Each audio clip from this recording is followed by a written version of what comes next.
కూటమి ప్రభుత్వ నాయకులు గతంలో వైసీపీ ప్రభుత్వం పెంచిన విద్యుత్ ఛార్జీల భారం ప్రజల మీద మోపుతున్నారని, తాము అధికారంలోకి వస్తే విద్యుత్ ఛార్జీలే పెంచమని వాగ్దానాలు చేసిన కూటమి నాయకులు నేడు ప్రజలపై సర్దుబాటు పేరుతో విద్యుత్ ఛార్జీలు పెంచి ప్రజల నడ్డి విరుస్తున్నారని సిపిఎం నాయకులు నిరసన చేపట్టి విద్యుత్ బిల్లులను తగలబెట్టారు.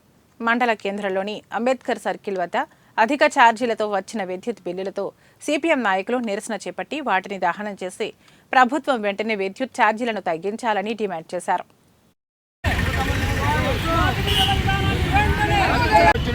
కూటమి ప్రభుత్వం ఏదైతే గత ప్రభుత్వంలో 9 సార్లు కరెంటు బిల్లులు పెంచి ప్రజలపై భారం మోపుతున్న దానిని ఆ రోజు ఖండిస్తూ మేమైతే అధికారంలోకి వచ్చినప్పుడు ఎక్కడ స్మార్ట్ మీటర్లు కానీ కరెంటు బిల్లులు పెంచామని చెప్పి ఆ రోజు ప్రగల్భాలు చెప్పి ఓట్లు వేసుకొని ఈరోజు అధికారంలోకి వచ్చి 6 నెలలు అవుతానే వెంటనే ఈరోజు కరెంటు బిల్లులు పెంచడం జరిగింది.